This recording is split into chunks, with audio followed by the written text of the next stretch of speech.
Happy Tuesday.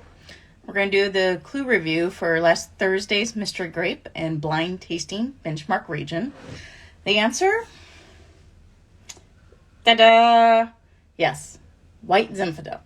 Yes, White Zinfandel, Blind Tasting, and the Benchmark Region, California. Yep, they make White Zinfandel in Australia and other areas, but you want to know California. And so this was a wine that I know caught some people by surprise, because it's like, why in the world do I need to know about White Zinfandel? As I explained in the answer post on there, this is still an important wine. Even though, we're wine geeks, wine students, wine snobs, White Zin's not our thing. But as a wine student, you really do need to know about it because it's so important in the industry. And it shows up on blind tasting exams, including that White Zin. That was featured a few years ago on a WSET diploma exam. MW exams also like to throw in White Zins. So it's worth trying. A lot of places they sell them in small bottles, like 187 ml bottles. So you don't have to invest in a whole bottle, and certainly don't have to invest in using a re-pour to save it. I used this for my webinar on Rosé wine on Saturday, so I did save a little bit just to see how it held up. It's the same. But let's look at the clues. And so, you're in a blind tasting exam, you see pink, you're in the Rosé. What are some of the clues that kind of lead us towards White Zin? So, clues. Clue 1, strawberry. Clue 2, candied oranges. Clue 3, yellow and red raspberry. So you're already seeing a little bit of theme here, and this is very typical with a lot of rosés. You'll have red fruit, and then also fruit that you associate with more white wines. It's kind of that mix there. Clue 4, donut peaches, also known as Saturn peaches. There's little flat ones that are really sweet peaches. So these are clues that are leading you towards more a warmer climate. You think of the big areas with rosé. Provence is warm. You got Navarra in Spain, warm. Tavel in the Rhone, warm. California, warm. There's also some areas that are cooler that could pop up on exams. The Loire Valley. And so that's where thinking about the nature of the fruit comes in, because don't just immediately think those beautiful beaches of Provence and always go warm. Still look at the nature of the fruit. Now, these are definitely warm fruit notes here. Then my fifth clue is my personal tell with White Zin. I talked a little bit about candied orange, and even the Saturn peaches are almost like a candied peaches. Well, candied fruit is a big, big clue for White Zin. And so, for me, starburst on it.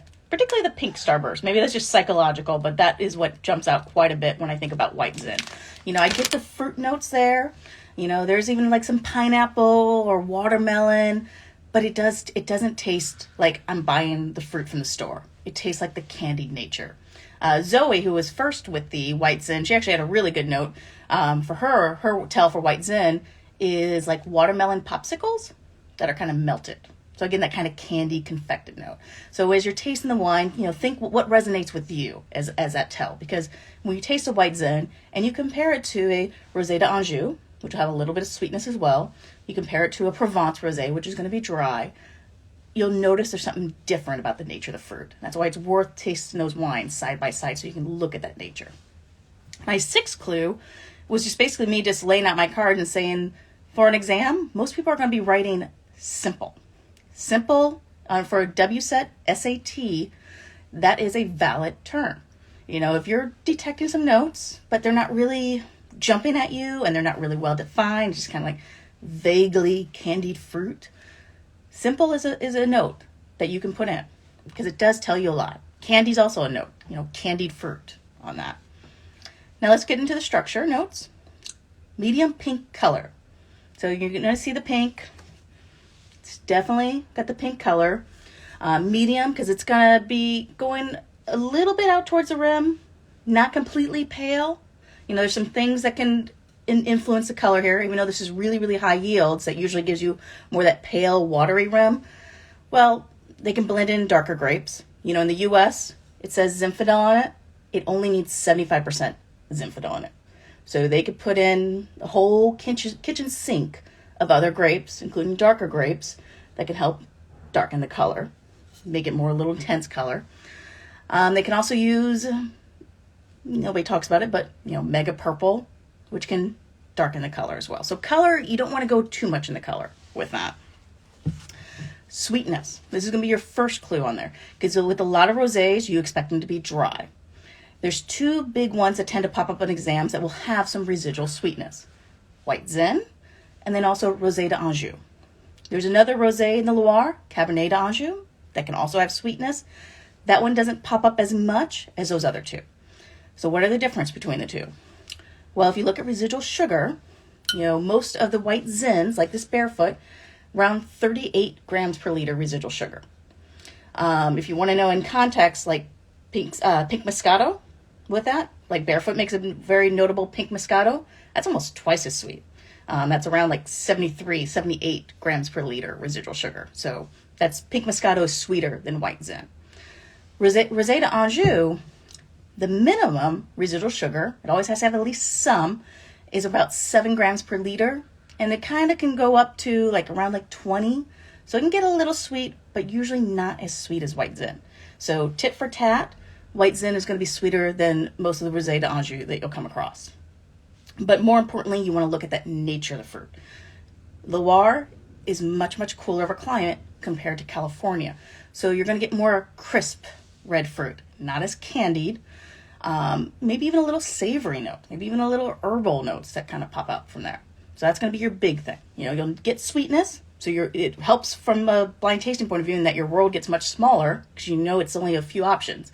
And then you go from there and then revisit the nature of the fruit. The intensity is light to medium intensity. This is not going to have a lot going on it. And a lot of it is because it's super, super high yields. A lot of White Zin is harvested the Zinfandel for the White Zin is harvested 10 to 15 tons per acre. To flip that to the hectoliters per hectare, we are talking about 190 to 285 hectoliters per hectare.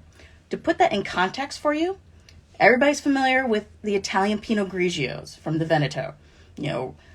High yields, bulk, almost like water in the glass with that, because of all those yields. The max yields for Pinot Grigio from the Veneto, 126 hectoliters per hectare. And White Zin can go 190 to 285. So big, big, big yields. And that is going to reduce intensity on it. That plays out there. Medium acidity, warm climate. They can acidify, and they usually do. Light bodied. Again, not a lot going on, not a lot of intensity, so light bodied. Low alcohol on that. This one here is 8% on it. So you're not going to get a lot of burn on there. You're not going to get that weight from the alcohol as well. That contributes still to that light body. Inexpensive to mid-price. With those big yields, of course, they're going to keep the cost down. And acceptable to good quality on it. So those are the clues there for White Zin. And again, taste it. If you're going to miss this on an exam, it's because you haven't tasted it. A lot of people have a perception in their mind of what it's like. And, you're going to probably get close. Again, if you soon get that sweetness in the rosé, you'll probably will go to White Zin. Could be that Rosé d'Anjou, so you want to taste that as well. But you really want to be familiar. And you want to think about what's in the glass and how it got there. You want to think about the yields. You want to think about the climate on it. And that will help you.